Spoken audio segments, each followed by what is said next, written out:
Welcome to the February 21st, 2011 Tri-City Council meeting. This evening, our invocation will be provided by our Mayor Pro Tem, Councilwoman Mary Kerwin, and that'll be followed by the Pledge of Allegiance. Please rise. Mary? Thank you. Tonight's invocation comes from the Gospel of St. Matthew. This is the Lord's Sermon on the Mount. Blessed are the poor in spirit, for theirs is the kingdom of heaven. Blessed are the meek, for they shall possess the land. Blessed are they who mourn, for they shall be comforted. Blessed are they that hunger and thirst after justice, for they shall have their fill. Blessed are the merciful, for they shall obtain mercy. Blessed are the clean of heart, for they shall see God. Blessed are the peacemakers, for they shall be called the children of God. Blessed are they that suffer persecution for justice's sake, for theirs is the kingdom of heaven. Amen. I pledge allegiance to the flag of the United States of America and to the republic for which it stands, one nation, under God, indivisible, with liberty and justice for all.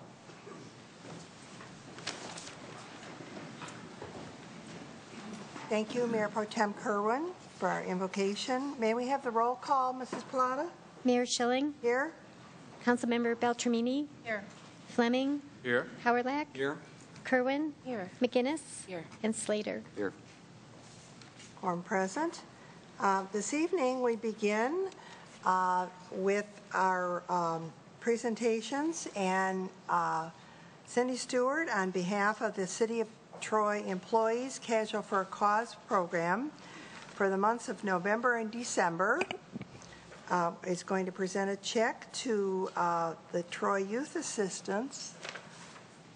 Thank you. Mrs. Stewart? Good evening, Madam Mayor and council people. It's my great honor and pleasure to present this to Troy Youth Assistance. Their mission is for youth.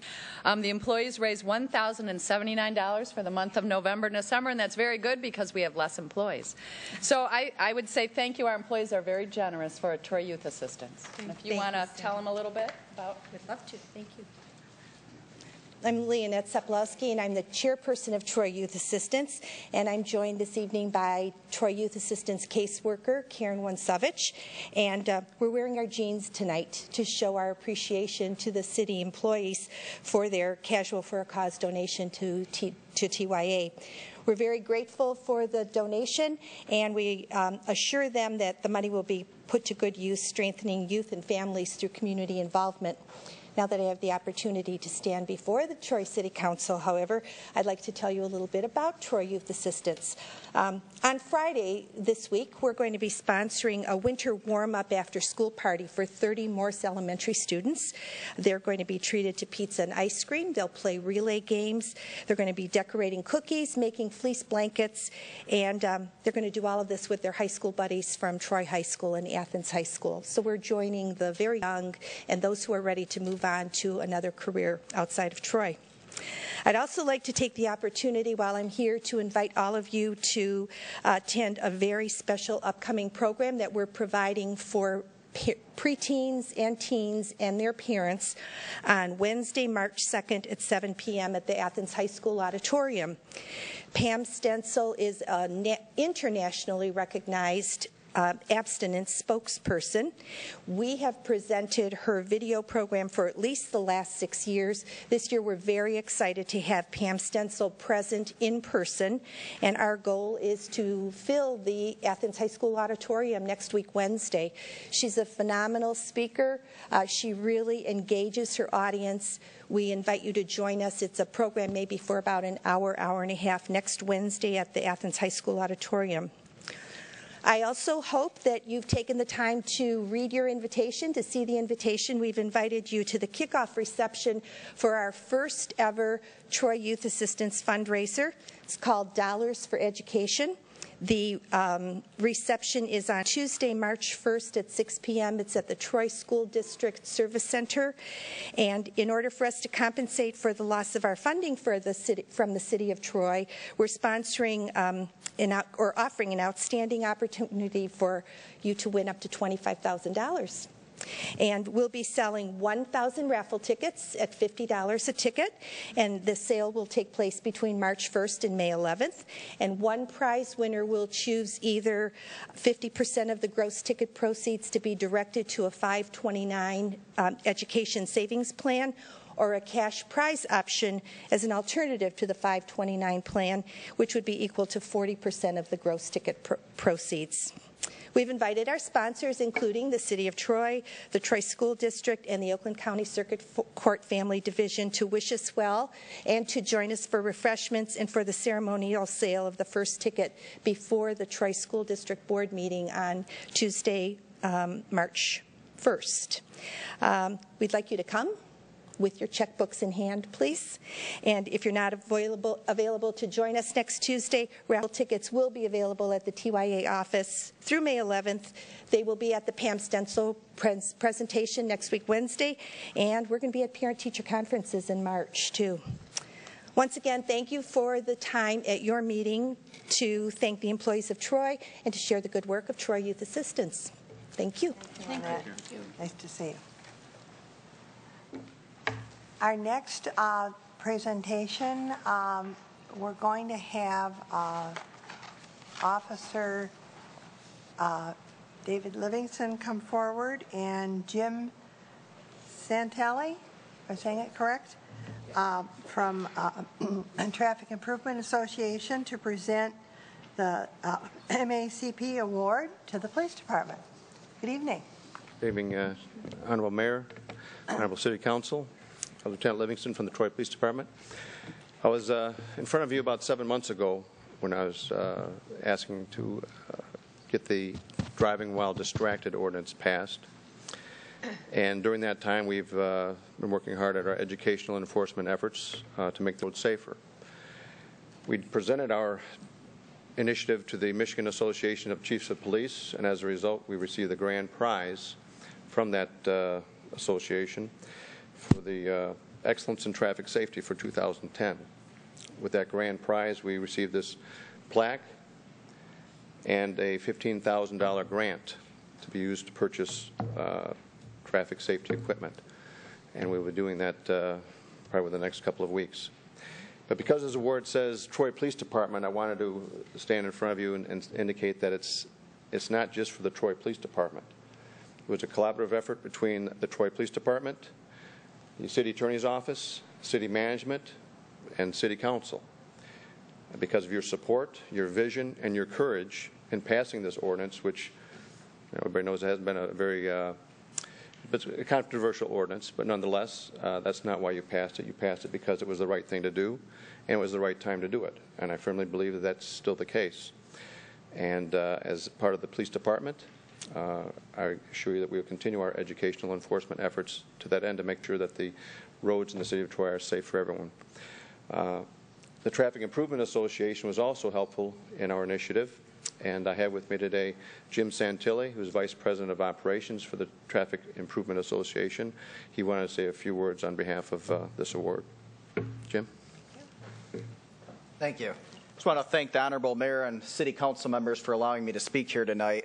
Also, I want to introduce somebody. This is Jenny Girardo. She's a Romeo High School student, and her best friend was recently killed and fellow classmate by a distracted driver. So I brought her with me. She's very supportive of the efforts here in Troy and also helping out with some other initiatives. I also want to commend City Manager Zerlag, Chief Mayor from the Police Department and his staff for being proactive on the distracted driving effort. You know, this is something that's fairly new, and I know for the city of Troy, you know, there was a little resistance at first because it's a new thing. You know, drunk driving's been around for a while and it's been a concern, you know, so everyone expects there to be, you know, some drunk driving enforcement and education in place, but distracted driving, you know, it's a new thing, and when it's new, obviously there's obstacles sometimes to overcome. I do want to say the U.S. Transportation Secretary, Ray LaHood, that's one of his big initiatives he's pushing right now nationally, is distracted driving, both the education and the enforcement side, and also getting laws in place. So the city of Troy is definitely ahead of the rest of the nation in that respect. And again, this is something that, is going to save lives and prevent injuries in the long run. Distracted driving, obviously, is a serious life-threatening epidemic that steals loved ones from us and also puts other drivers at risk every time they hit the roadway. It comes in various forms, such as cell phone use, texting while driving, use of navigational equipment, eating, drinking, and so forth. Obviously, it's up to the drivers to be responsible, and that's why we're working on educational efforts. We have some postcards in place. We're planning to speak at some area schools. We're getting information out to businesses. So, we definitely want to push the education and make people aware that, hey, distracted driving is a danger to all motorists. When Lieutenant Livingston approached me, this was some time ago, and asked if I'd be interested in getting involved in this, my answer was yes. And because I knew distracted driving is a killer that's got to be stopped. And as I stated, this is something that personally affected me because I also knew Allie through Jenny here. And Allie was the nicest person you could ever meet. She was really involved in her high school. She was involved with plays and whatnot, the drama club, I believe. And she also was a good singer. And, she was somebody that everybody cared about, whether it was her fellow classmates, the staff at her school, and even friends, at that school and elsewhere. So, unfortunately, this crash happened on December 28th of this year. Allie was traveling through an intersection, and somebody ran a red light because they were distracted. And Allie was in a coma for some time, and on January 5th, unfortunately, she passed away. So because of somebody's irresponsibility, their personal choice to not pay attention to the road, she'll never get to accomplish her dreams, and she was also taken away from her family and friends. So one thing we're working on right now, and I know Lieutenant Livingston's going to be there, is I'm going to try to push a state law, and we're going to try to call it Allie's Law, that's similar to the law here in Troy. And we're also putting together some educational materials for the area high schools and some presentations that we're going to make as well. So, again, we're trying, to use some of the things that took place here in Troy and also do some additional tasks where we can educate people about distracted driving. So, again, I want to thank the city of Troy, because this is something very good that's occurred here, and I appreciate you guys being proactive, and it's been a pleasure to work with Lieutenant Livingston on this project and many others. So, thank you. Thank you. I should note that I was watching television the other day and saw an ad by one of the car companies that is using distracted driving in their ad for trying to get people to be more safe. And so I think that you're going to get a lot of support from the automotive industry as well. And so if you're going for a state law with regard to this, I would say that, folks, I wish I could remember which of the car companies it was. I'm sorry to say. It's funny because somebody just mentioned that to me recently about that. I'll keep watching, and if I see, I'll pass it on to Lieutenant Livingston, because I was pleased to see that, and when I saw it, I thought, that's the kind of thing that if folks, whether they're teenagers or adults, whatever their age, if they're watching and they see that kind of thing, it has an impact. So exactly. We appreciate it, and we appreciate the fact that you received an award. I think that's great. Well, we all received it, so congratulations to all of you, and thank you. Thank you for your help and support. And again, thank you for your efforts. Thank you. Thank you. Thank you. Thank you.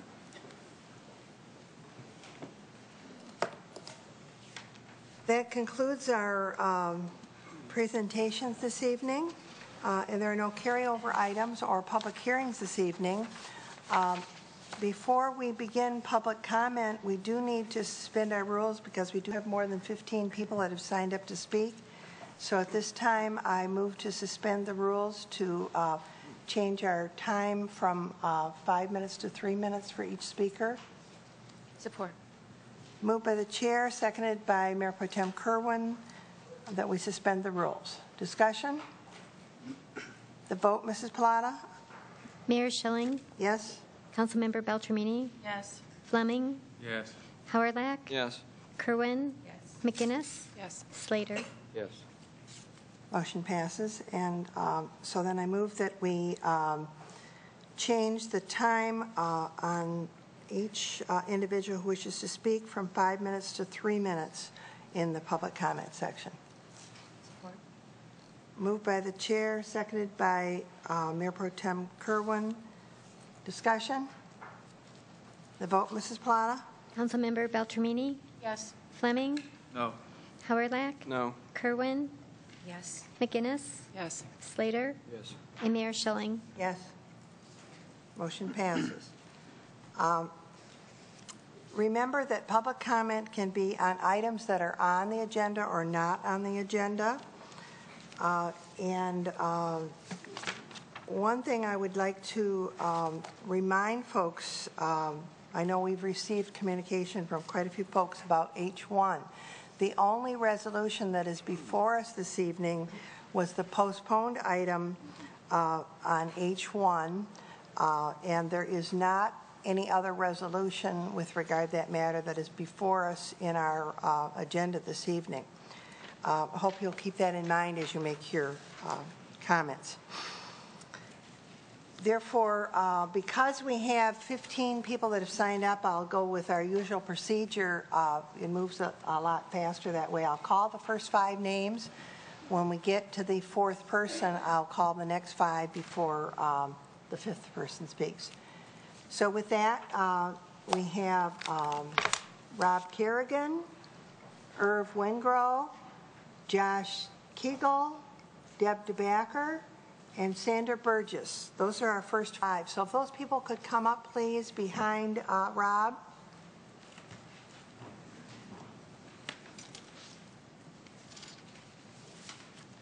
Thank you.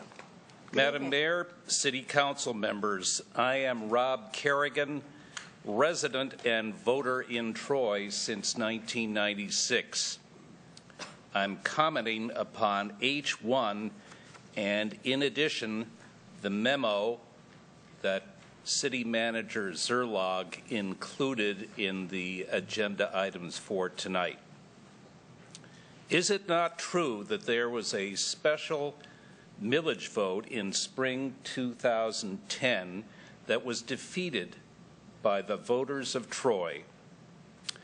Is it not true that there was another millage vote on the November 2nd, 2010 ballot that was defeated by the voters of Troy?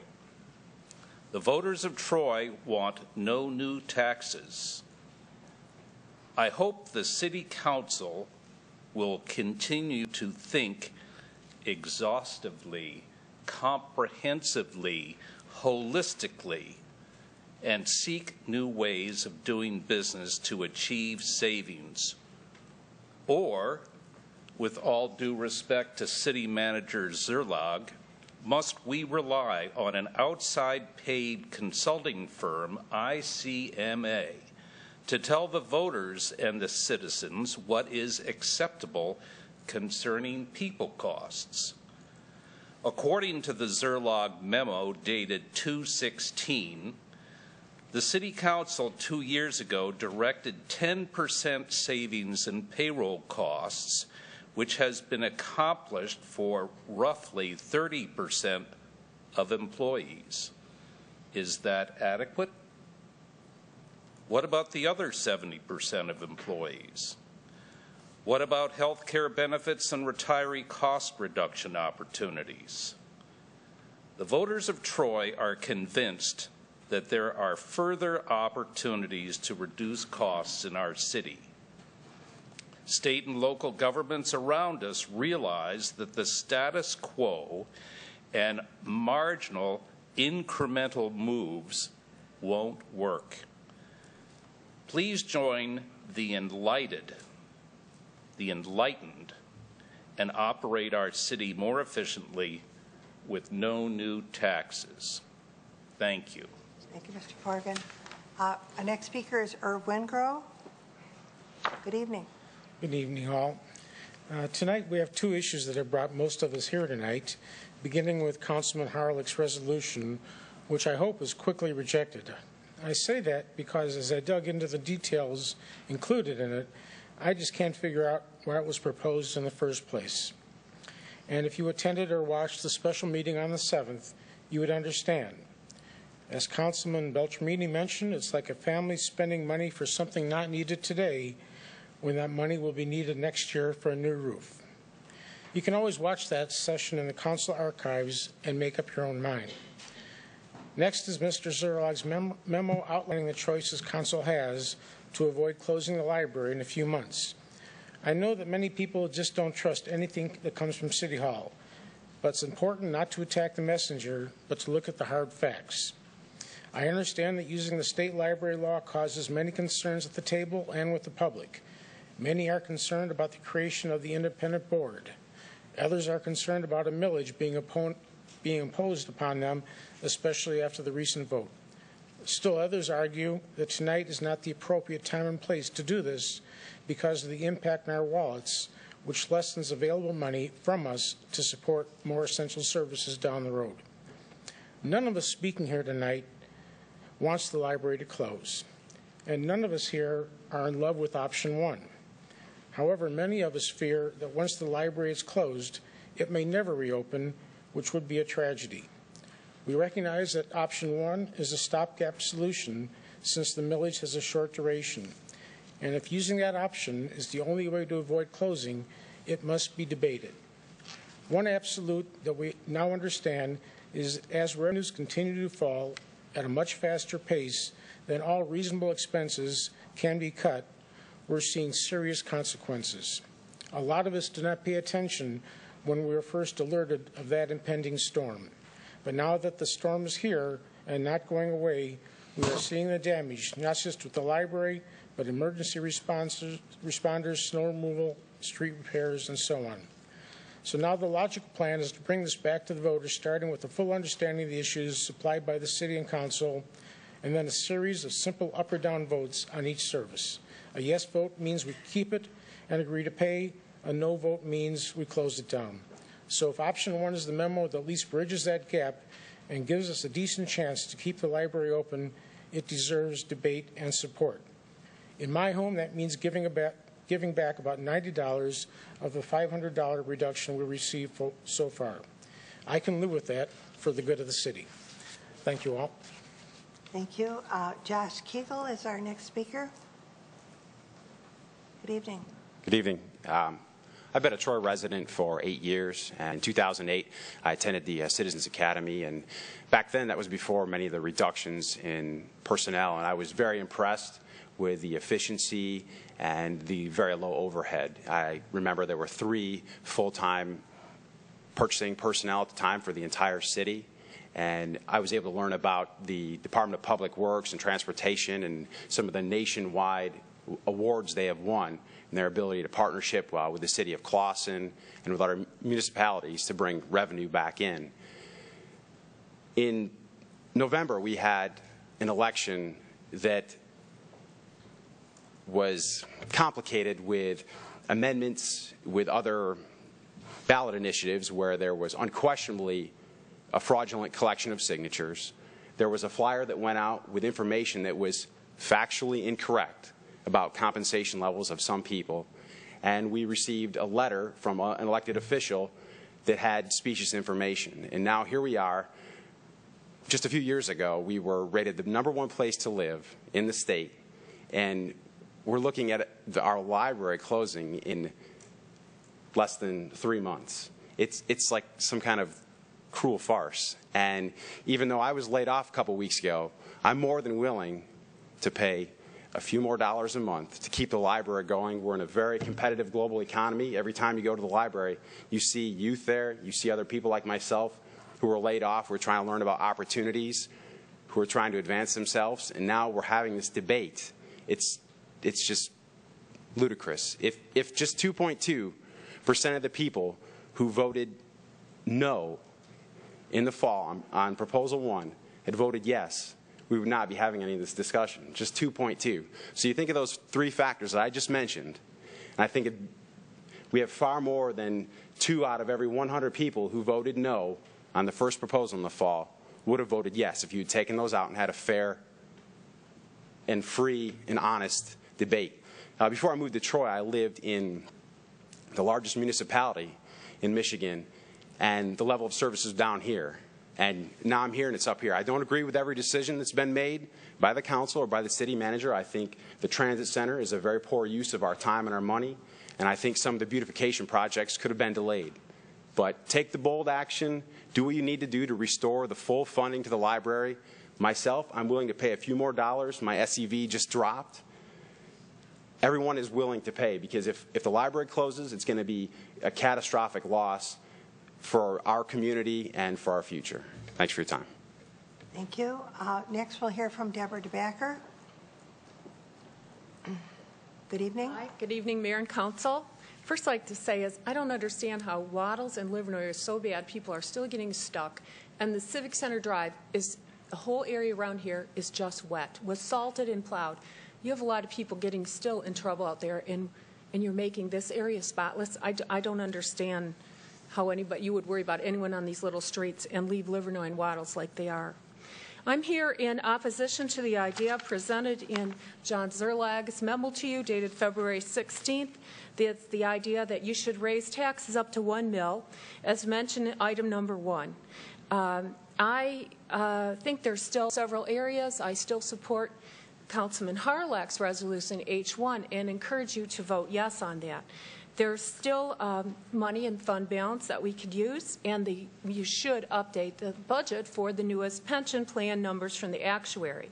We also haven't received the ICMA report recommending savings in the police department, and we still have excess fringe benefits here that could be put in line with those who live in the city of Troy, that we could be saving multiple times the cost of the library.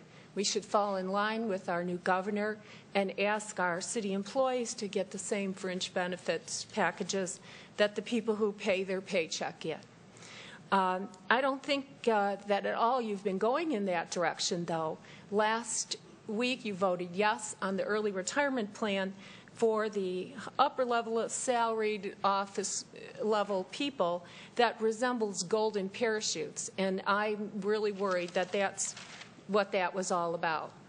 So I appreciate that you vote yes on H1, and please don't even consider raising our taxes by any amount, because the direction that the rest of the country is going in, if you look what's going on in Wisconsin and Florida, they're all lowering their taxes, and we need to be competitive here and not raise anybody's taxes. Thank you. Thank you. Before we have Sandra Burgess speak, Sandra, you can move up, but I'm going to call the next 5 people, please. Will these people come behind Sandra, please? John Reagan, Gordon Chepke, Marvin Reinhardt, Richard Peters, and Sharon McDonald. Will those 5 people please come up next? Good evening, Mrs. Burgess. Madam Mayor, members of City Council, 1 year after the devastating earthquake in Haiti, a television news program reported that the people of Port-au-Prince have reopened a public library. Many of them are still living in tents, walking amidst rubble, because their homes and infrastructure haven't been rebuilt yet. They're desperately poor. But they have a library because it's a community value of theirs to satisfy their thirst for knowledge. In the independent consulting team's report for Troy, our city's core services are listed as police, fire, and infrastructure maintenance. Having a city without a library is like having a body with arms and legs, hands and feet, but without a brain. Knowledge is power, and a public library is a repository of knowledge. Benjamin Franklin and his fellow founding fathers pooled their resources to start a library in Philadelphia that individually they couldn't afford, but collectively they could. Ben Franklin knew that a public library is fundamental to a democracy, because a democracy depends upon a well-informed citizenry who can govern themselves wisely. I think the people of Haiti got it right when they classified a library as one of their core services. I think the city of Troy needs to acknowledge that a library is a core service here too, along with public safety and infrastructure. We've learned from the consultants that there's no slush fund, no pot of gold sitting in City Hall to fund the library next fiscal year. at the current millage rate. The revenues just really aren't there. I'm reminded of the minister who told his congregation one day, I have good news and bad news. The bad news is the church air conditioning unit broke down yesterday. It must be replaced or it'll get hotter than you know where this summer. But we don't have enough money in this year's budget to buy a new one. The good news is we found a source of funding. We know exactly where the money is that we need. It's right here in this church, sitting in your pockets. Here in Troy, we face a decision that's not just about money. It's about our community values. Will the people of Troy value a public library as a core service like the people of Haiti do?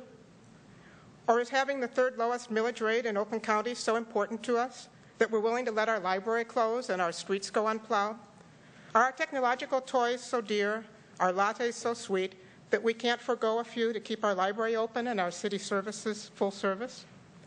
Will our city council have the wisdom and courage to put a proposal on the ballot again this year, asking for a little bit more of the money in our pockets to make sure our body politic will continue not only to have arms and legs, hands and feet, but also a brain? Our answer to those questions will say a lot about our community values. My family's seen hard times the last few years, like many of our neighbors, but our answer is yes, we're willing to chip in a little more. We've lived in Troy for 38 years. We don't want to see the city of tomorrow today become the city of yesterday tomorrow. Thank you. Our next speaker will be John Reagan. Good evening. Good evening, council, staff. My name is John Reagan. I've been a resident of Troy for over 20 years. I'm talking about I-6. This is the deficit elimination plans for the Aquatic Center and Sanctuary Lake Golf Course. The data that I reference comes from City of Troy 6-year organizational restructuring plan dated October 5, 2009. Aquatic Center.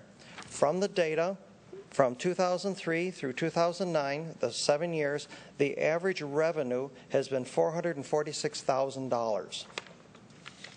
According to the plan, in 2010-11, they expect to have a revenue of $486,000, within means of the average.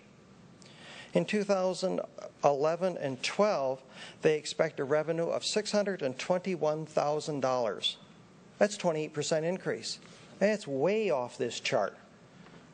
The following year, 2012 to 13, they expect a $691,000 revenue. That's another 11% increase. Those are significant increases. We need to understand where that money is coming from. I would like to know, too. Sanctuary Lake Golf Course. 2005 through 2009, the average income is just a little bit over $1 million each year. The problem is for those last 3 years, 2007 through 2009, it's been a declining revenue. This is not good. As a comparison, we look at Sylvan Glen, same years, average revenue, $1.2 million. Steady as a rock. That's good news. From the plan, we have for 2010-11 a budgeted revenue of $1 million. Right on. For 2011 and 12, a budget revenue of $2.65 million. That's a 160% increase. That's a miracle. How would they ever do that? It needs to be explained. It needs to be looked into, just like any other miracle. The following year, 2012 to 13, the estimated revenue is $3.18 million. That's another 20% increase, well beyond what we've ever seen before in any of our golf courses. With all of these plans in place, if you took out these gigantic revenue increases, we would still show a deficit spending for these two operations. These are money pits. These are money pits. We need to turn the money back into the revenue stream. Thank you. Thank you. Our next speaker is Gordon Chepke.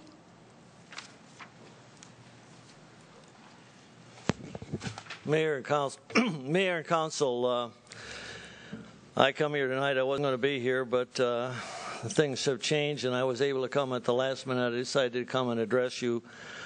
Sometimes I feel that it's kind of just a very frustrating thing, because I think there's too many on this council with selective hearing. I liked what David Livingston said about the distracted driving law that you passed. It was the right thing to do and the right time to do it. But I think a lot of issues, like the library issue, when it comes to this council, it's way past the right time to do it. You should have been working on this right along. I think we need to quit as a majority on this council with deceptive management practices and start doing your job.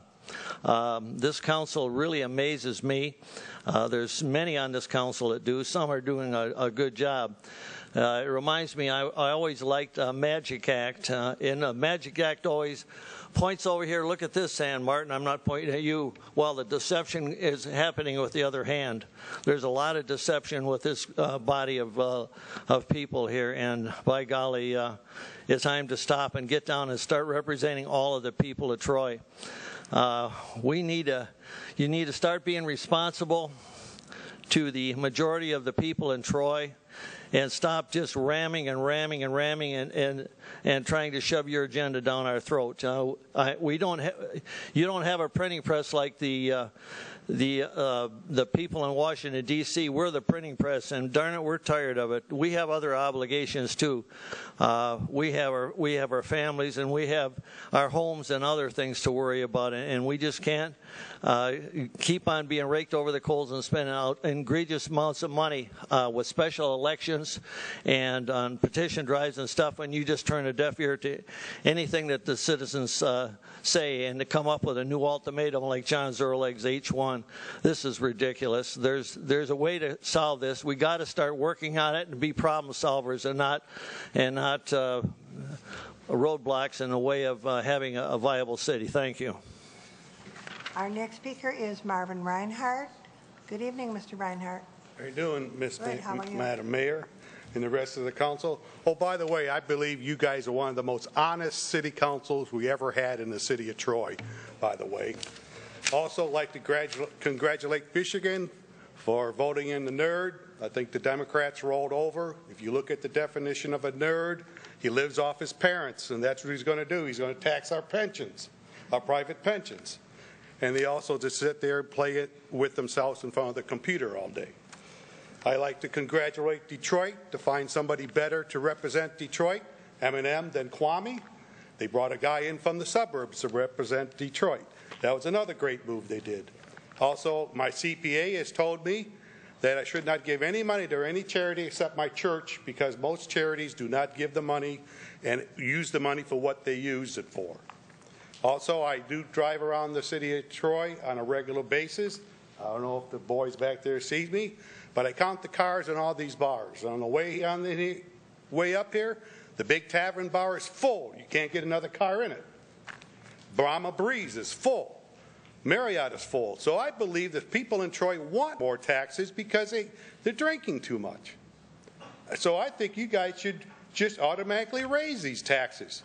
Also, I'm in the house flipping business, so the more people you run out of this city, the more money I make. We also strip houses. If you leave your house unattended, there's people that will gladly use your house for a while. They call them squatters. That's what happens in Detroit. You can't get rid of them. Also, too, to let you know, all the military people got a tax raise this year, because when the Congress passed all Bush's things, there was some tax credits they didn't pass. So all the guys down at the VFW that work for the military got a $30 to $50 raise per week. So when you guys talking $90, oh, by the way, I do smoke $20 cigars, okay? And I drink premium liquor. I actually deserve to live in Troy, and we got to run these poor people out of Troy, so please raise your taxes. Have a good day. Next, we'll hear from Mr. Peters, Richard Peters. Good evening. Evening, Council, Mayor. Hope we all enjoyed the snow and shoveling it out. I wanted to talk three things. First, because of the instability of what's going on in the Middle East, I'd like the Congress to consider an administration wage and price controls across the board, or at least be implemented where usage is leading to inflation. I just hope that the Great Recession doesn't turn into the Great, we all seen in the news lately about collective bargaining and unions, and I think we had a little bit of that here. Well, the Wagner Act is it's a federal law, and it is true that governments do have a right to balance their budgets, although I'd like to see it suspended.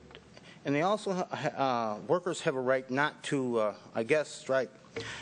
But it's also true that governments have to bargain in collective. They have to bargain in good faith. And what I am saying is that these unions, instead of particularly union leaders, I'm a bit surprised is that they don't go to federal court and go to a fact finder who could figure out, if the governments are just capriciously trying to destroy unions, or that that they're just doing this because they don't want them. And that would be my take on it right now. Also on the federal budget, I don't personally support the expansion of NATO or sending weapons to Taiwan, but I'd hope they come to something on that. And one last thing about Somalia, I'd hope the UN would have an arms embargo on that place, and hopefully the folks there would rise up and new methods of farming and new methods of crop production, organic, etc. So thank you very much. Thank you, Mr. Peters. Thank you. Sharon McDonald's next, but before you start speaking, let me call the next 5 people, please. Fred Eckhout, James Savage, Jean Ross, Marilyn Schroner, and Linda Kima, please. Yes, Mrs. McDonald? Good evening. Good evening, everybody. Talking about our forefathers is pretty popular these days, and I wanted to talk about Troy's library forefathers and what they did. Over 40 years ago, when the Troy Public Library opened, it was a tiny corner in the high school library. The city commissioners and citizens of the time knew that Troy really needed more than that. Twice the city tried to get the people to vote yes for a bond and then a charter amendment to fund the library. And the people, short-sightedly in my opinion, voted no. However, in 1968, Troy City Commission would not let that stand.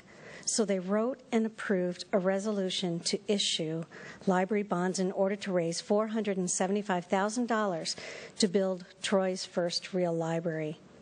Of the 5 commissioners present, only 1 voted no, and his name wasn't even Howard. So they built the library in just the space of today's children's section. They had some guts. They did the right thing for the community. 14 years later, the people showed their support too. In 1982, Troy citizens voted nearly 2-to-1 to pay $2 million to build a 35,000 square foot addition to make the library the size it is today. I guess they were the greatest generation, these people who had the courage to build up rather than tear down. Because sadly, we stand here today with less than 3 months before our hard-fought-for library closes its doors to the public. There are 2 sides, maybe there are more than 2 sides. This is a pretty complicated city, and no one is willing to budge, to compromise, to make any concession to save this library. We have magic numbers of funds that don't exist, posing as an answer. It won't work. We have a low tax millage rate in Troy, yet people act like we are taxed heavily. When it comes to funding our city, we act like we're paying for a Mercedes when we're really putzing around in a crummy Pinto. Why can't we at least go for maybe a Malibu, a little upgrade? 4 votes tonight could save the library, but no one has stomach for that either. You all probably know how I feel about this, so here's an objective view of where we stand in Troy from a Ferndale newspaper op-ed from yesterday. It said, while Ferndale can take great pride in its support of the library, it is astounding that just a few miles away, the city of Troy is getting ready to shut down its library. Various plans and millage proposals to save the library have failed, and unless a lifeline is found quickly, the library will shut its doors in June. That is shameful. Troy is a major, fairly affluent city, but the anti-tax movement there appears to be adamant and will not support the library. And with each day, the chances of saving the Troy Library grow dimmer. But that is Troy's problem and its disgrace. I wonder if anyone cares to distance themselves tonight from the disgrace. Thank you. Our next speaker is Fred Ackout. No, feel free to adjust the mic there. There you go. Thank you. Thank you. Good evening. My name is Fred Ackout. I'm a 25-year-plus Troy resident and business owner. I'm here tonight to comment on what I and others view as egregious city employee benefits in the form of car allowances and expensive health insurance plans. I'd like to make 3 points. First, contrary to the city manager's February 16th memo to the council, residents do not believe that further cuts to city employee pay and benefits will solve the city's financial challenges. The financial challenges are far too great for that to be the case. Residents are upset because car allowances and expensive health insurance plans are retained while more value-added services like the library are cut. In addition, you may think in the scheme of things that these benefits are small, but they are very visible. Few people have them. And since the handling of their elimination has been so poor, it leads residents to question the credibility of the whole budgeting process. Reforming these benefits is likely to have little downside. In today's economy, a reform benefits package coupled with existing pay is likely to retain employees. In fact, it's entirely possible that after looking around at what's happened in the private sector benefits, city employees may actually expect these programs to be cut or modified and have no meaningful reaction once they are. Second, the city manager's memo references the ICMA report done before the recession, indicating current salaries and benefits are comparable to similarly sized cities in Michigan, and measures to contain these costs are leading-edge practices. Well, I'd like to submit to the city manager and to the council that this is one area where you might want to be on the leading edge, because guess what? A lot of those other municipalities are in severe financial difficulties as well. It doesn't make any sense to set your benchmark against other sinking ships. Clearly, there's been a profound lack of leadership on this particular issue. Third, private sector businesses in Troy's financial position would have picked this low-hanging fruit long ago. For example, a large company like Ford Motor Company has cut 30% of their staff, eliminated medical benefits, and increased health insurance premiums. Yet the company is now thriving, and people still want to work there despite employees working harder than ever. The fact that these same kind of changes has not happened at the city indicates a lack of resolve and a predilection to the status quo. City employees are doing a terrific job, but it's time to come to the party like the rest of us. The council doesn't need to engage the public in lengthy discussions on this. Let's eliminate the car allowances, have health insurance premiums shared at 80-20, just like the state workers' proposal, and move on. Thank you. Okay. Thank you, sir. All right, you're welcome. Mr. Savage, James Savage is next. Good evening. Good evening, Mayor. Good evening, Council. I'm looking at H2, and this is regarding a study. It is resolved that Troy City Council hereby directs city administration to provide City Council with 3 business or organization recommendations for conducting a statistically significant community survey. So we're going to have another survey. How many surveys and studies do we need to tell us we are going broke while we are making consultants rich? One sure way to gauge public opinion is to study how residents of Troy have voted over the last 10 or 12 years. In the voting booth, people vote their true feelings, whether it be for themselves or for their community, because nobody knows how they vote. I could be Mr. Howleck's best friend, but he doesn't know I'm going to vote for him when I get in the booth.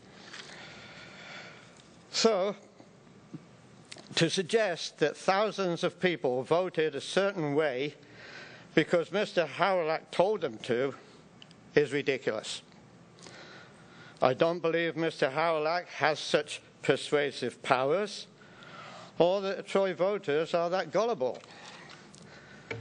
Now you're considering another study or survey. We just paid over $100,000 to an independent group to tell us we're in a hole. And what do they know about our city and our people?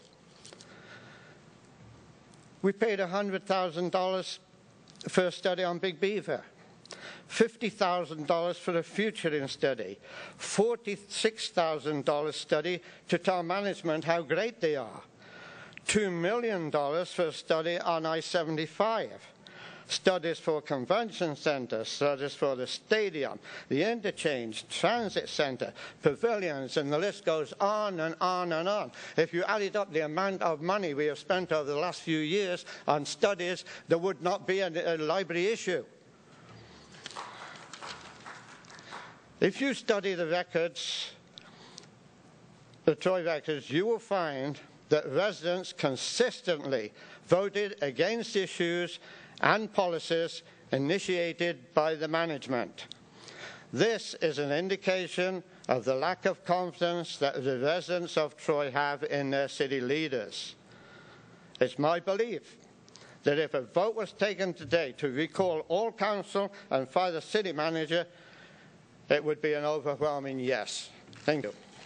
Our next speaker is Jean Ross. Good evening, Madam Mayor and council members. My name is Jean Ross, and I've been a resident of Troy for over 34 years. My daughter and I spent many happy hours at the library, from toddler story time to summer reading programs. We enjoyed visiting the library. One of my daughter's proudest moments was when she received her very own library card and promptly checked out the maximum number of books. We returned every week to return our books and search out new ones.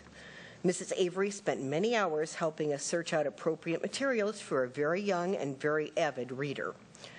It saddens me that the Troy Public Library is scheduled to cease operations and close on June 30th, 2012.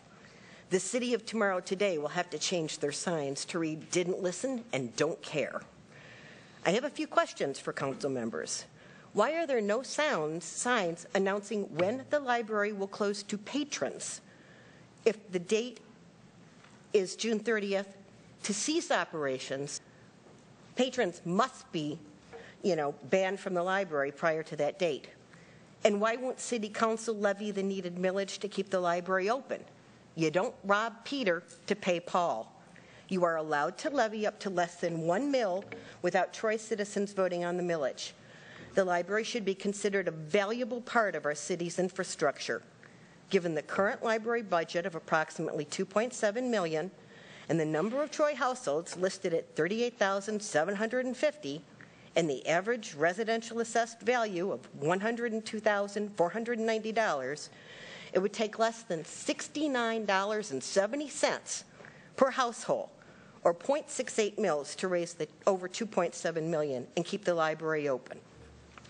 The cost of purchasing a non-resident library card ranges from $75 in Royal Oak to $100 in Clawson per person per year, and does not provide for participation in library programs such as summer reading programs.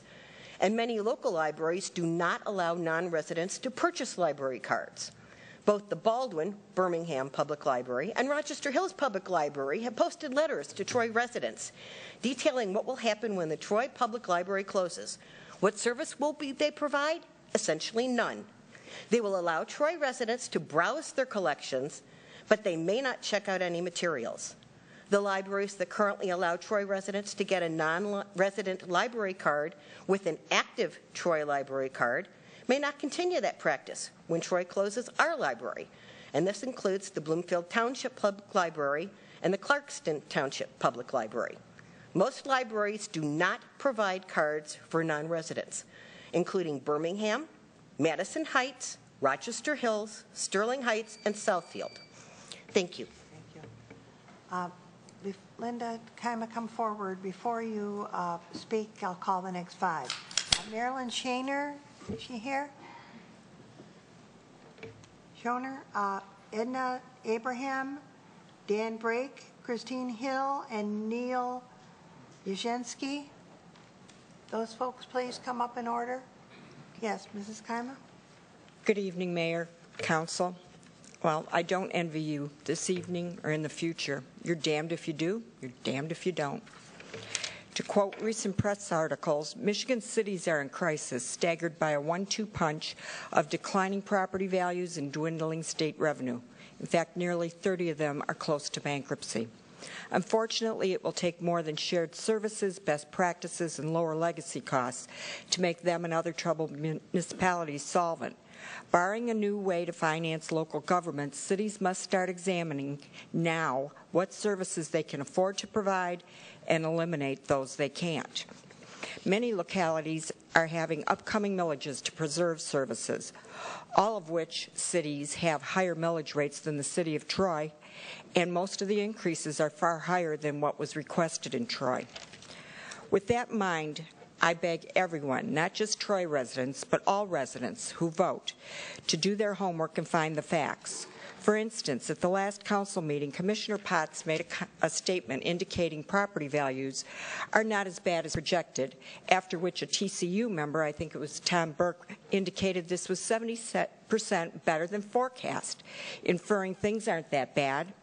This led me to question Commissioner Potts' information.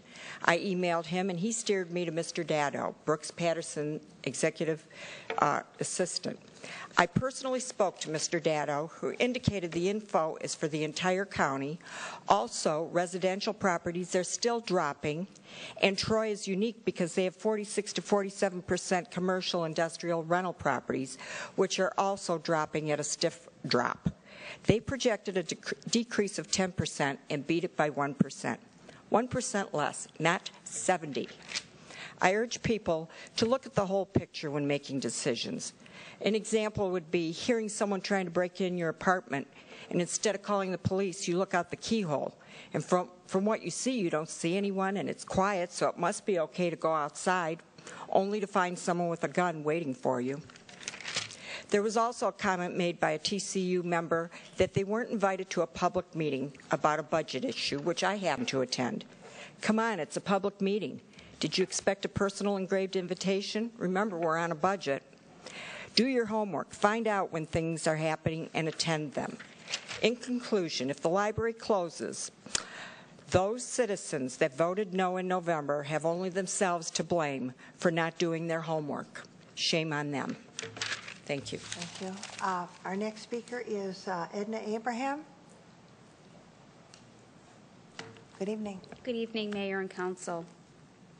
For the past 18 months, you've seen a litany of people with a litany of reasons coming with reasons to save the Troy Public Library, different motivations as well. And despite all efforts, all attempts to save the library have failed, and now it's back in your hands to find a way to save the library, if at all possible. And I thank city staff for putting together a very clear and very succinct memo in regards to the options available to the city to keep the library open. Clearly, one of the items would put the city in receivership, and we would not want to do that. One item would be using fund balance to fund the library, which to me seems like kicking the can down the road yet again, which we've been trying to avoid as a city and as a state. One item, or one possible option, would redefine our core competencies, which I don't think we want to do. We enjoy having a safe city, and I think we want to keep that type of city. The only possible option now is to consider this millage that is allowed under state law. So my question to the City Council is, where do you stand? Because if you want to save the library, this might be the time that you would want to act boldly and bravely and put aside political beliefs to pass a resolution to consider this. It's a one-year millage. This might be the time that is necessary to come together with a cohesive plan where we can find a way to increase city revenues, and perhaps this millage won't have to be renewed next year. So I strongly urge you to consider this and act boldly. Thank you. Thank you. Next, we'll hear from Dan Brake. Good evening. Thank you, ma'am. Council. Someone a few minutes ago spoke of deception in government. You all said, the city of Troy said, in the Kempin case, in a court document filed on January 19th, and I quote, "Furthermore, continued funding of the library at its current level would necessarily result in the layoff of 1/3 of the current police department personnel," end quote. That statement was not and is not true. The city's budget shows that the library's entire current year budget equals only 9.7% of the labor portion of the police budget for the year. Of course, I pointed all of this out to you at the special meeting 2 weeks ago on February 7th, when you, Mayor, in violation of Michigan's Open Meeting Act, insisted that I and several others who also had registered to speak limit our remarks to less than a minute at that meeting. Ma'am, it is not our fault that you failed to control that meeting earlier, and you owe 7 of us an apology. In the curtailed time that I was allowed, I placed in each of your hands copies of the court filing I refer to and of the relevant portion of the budgets for the library and the police department. So there on the video of that meeting is the proof in your hands. You are all 7 sworn officers of the city, and 2 of you are sworn officers of the court. Please share with us, when it's your turn to comment, what steps you have taken to correct that sworn statement on January 19th. Now, regarding the library, in the real world out here on this side of the microphone, no one of us has yet had the chance to vote on whether the library should stay open or closed. You have, of course, and 4 of you voted to close it.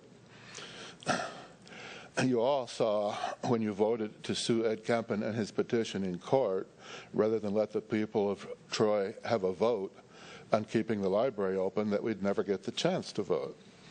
You keep combining the notion of keeping the library open with raising taxes, and they are not synonymous. They're 2 different things. Instead, we've only had the chance to vote down cockamamie, tax and spend, build more, big government proposals. And the city manager's new property tax proposal memo tonight is, I presume, under the same old library law, just more of the same, more taxes and still more government.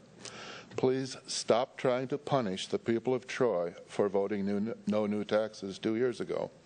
As Councilman Hawryluk so inconveniently keeps pointing out, the money is there. So just budget the library and let us move on. If you persist, the charter amendment process has been shown to work, and it can be made to work again. Thank you. Thank you. Next, we'll hear from Christine Hill.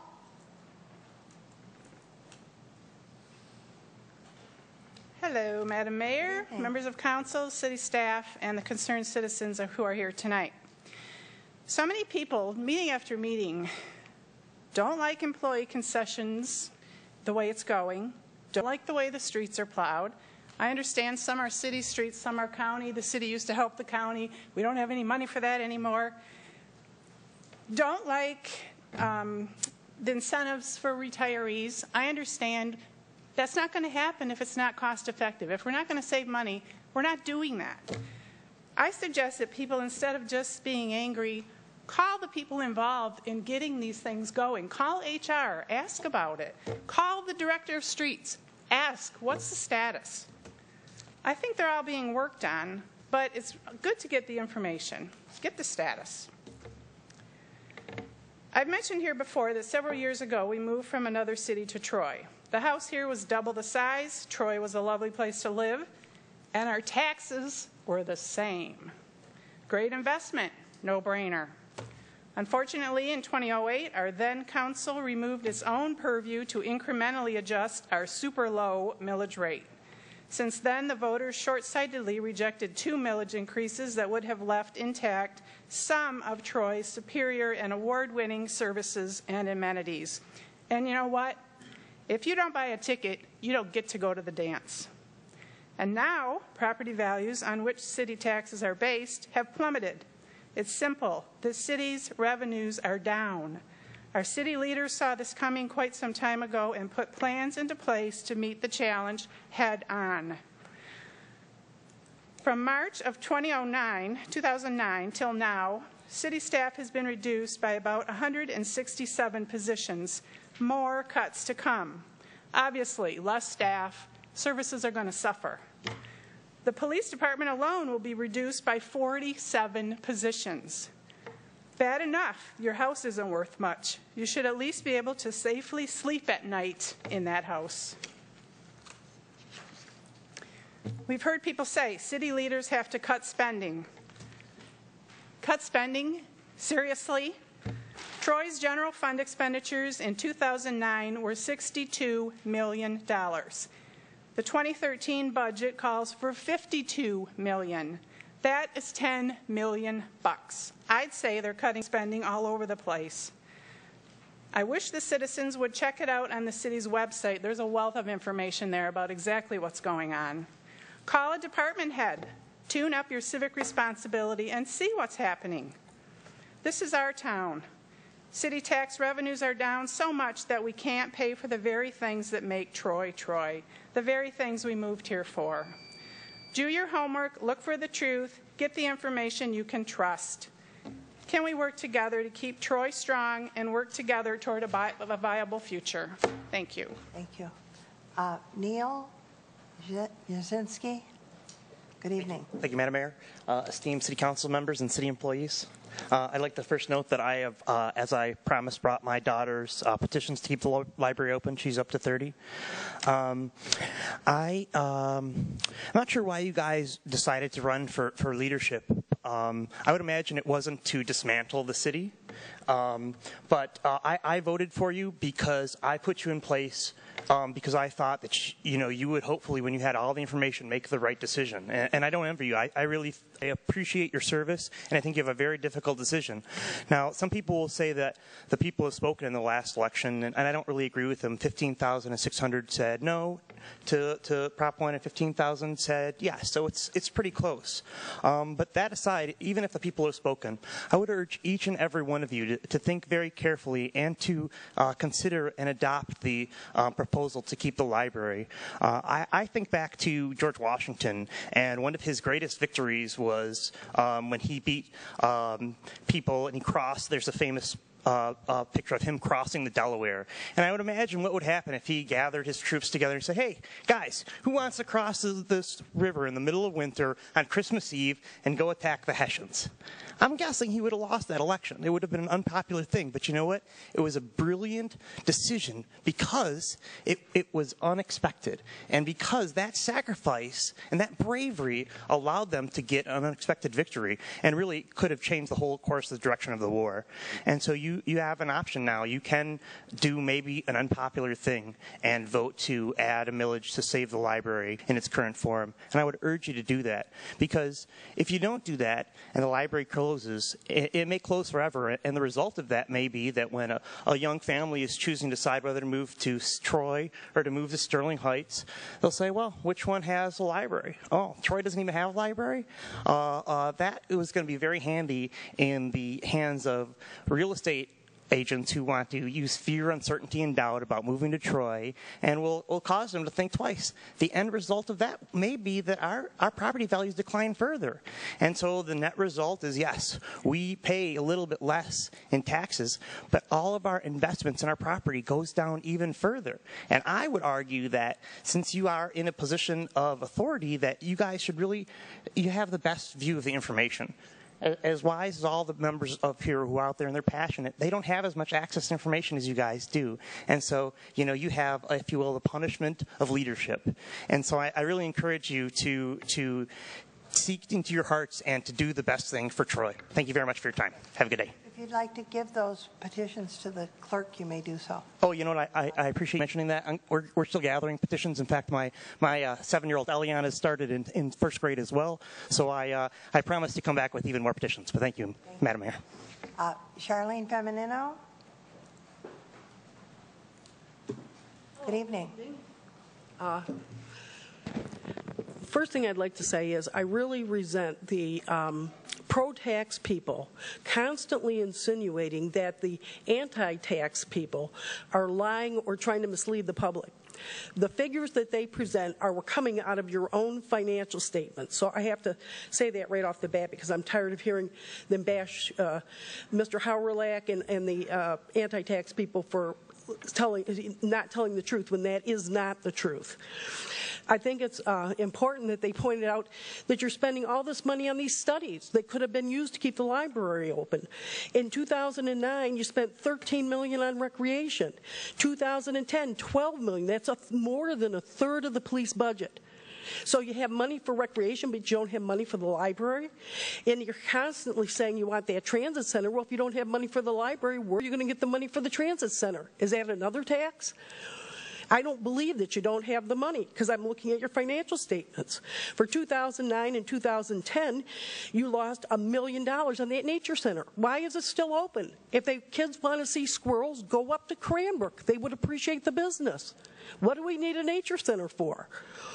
Then you had, in 2010, you lost $82,000 on the Sylvan Glen and the Aquatic Center. Let's close the Aquatic Center. It loses money every year. The sanctuary, I was trying to find the figures. I thought I remembered it from before. I think for last year was what, $720,000 we lost on that? Then you had the 2009 for both of the golf courses and the aquatic center. You lost $1.5 million, $500,000 on each of them. But you don't have money for the library. The aquatic center has been a losing proposition since the day they opened it. Why is it still open? Also, the museum, that's $450,000 a year. Why is it still open? So all I have to say is I don't believe it, and I think that you have the money. It's just that you don't want to stop spending on these other things, and so that's why you want to push this tax thing through. I think that many people in this council are being totally disingenuous with taxpayers, and there is no transparency. I'd like to get further into the details of the finances for this city, because I don't believe for 1 minute that you don't have the money. Thank you. That concludes those that signed up to speak. Council, do you want to have response to public comment now, or do you want to take a break before we go to H1? Let's take a 5-minute break, and we'll return at 8:47 for the regular next item.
Thank you, ladies and gentlemen.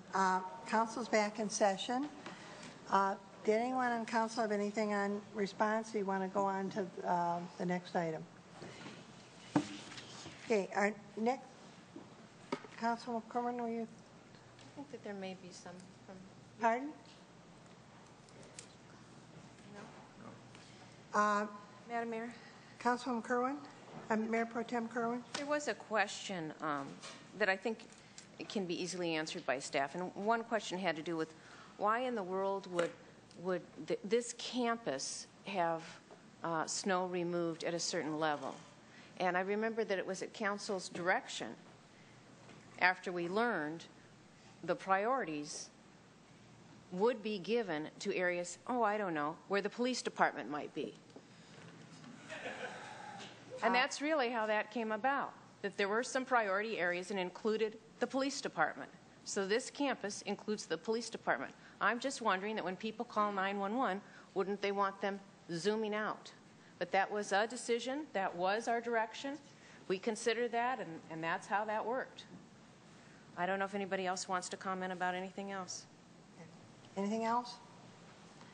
Okay, we'll move on then to H1, which is a postponed item. There is a resolution moved by Councilman Hawrylak and seconded by Councilman Fleming, and then we had a postponement while we had a study item on it, special meeting on it, and it was returned then to this council for a vote. Mayor? Councilman Hawrylak? I'll move to amend the resolution to change the date in the last paragraph from February 21, 2011 to March 21, 2011. Support. Moved by Councilman Hawrylak, seconded by Councilman Fleming, that we amend the resolution to change the date from March 21, 2011, from February 21st, 2011 to March 21st, 2011. Discussion of the motion? The motion to amend, Mrs. Plata? Councilmember Fleming? Yes. Hawrylak? Yes. Kerwin? No. McGinnis? No. Slater? No. Mayor Schilling? No. Councilmember Beltramini? Yes. Motion fails. Discussion, further discussion of the motion that's before us. Mayor? Councilman Hawrylak? In spite of the fact that everything in this resolution is indeed true, if council is uncomfortable with it, they can certainly strike what they see fit. However, I think it's important to note that there's a broader policy issue that council may want to consider how they want to address, and that's the issue of, and it goes both ways. If you have a situation where the revenues and or expenditures are better or worse than expected, how you intend to handle that solution as it relates to the multi-year budget, and whether or not we want to wait and discuss that annually, or if you want to be more proactive and have more frequent budget amendments. Those are the things to take into consideration as far as the big picture is concerned. And I do believe that this council and subsequent councils as well should be prepared to more actively incorporate the changing situation. Further discussion? Councilman Fleming? I know that our last study session, this resolution was discounted, but I've taken a little more time and looked at it, and I think it has merit. So I'm still in support of it. It could be amended somewhat, but I agree with Councilman Hawrylak. This could have gone the other way. We could have had a loss in the actuarial report of the pensions. It could have been a $20 million loss rather than a $14.7 million gain that we're amortizing.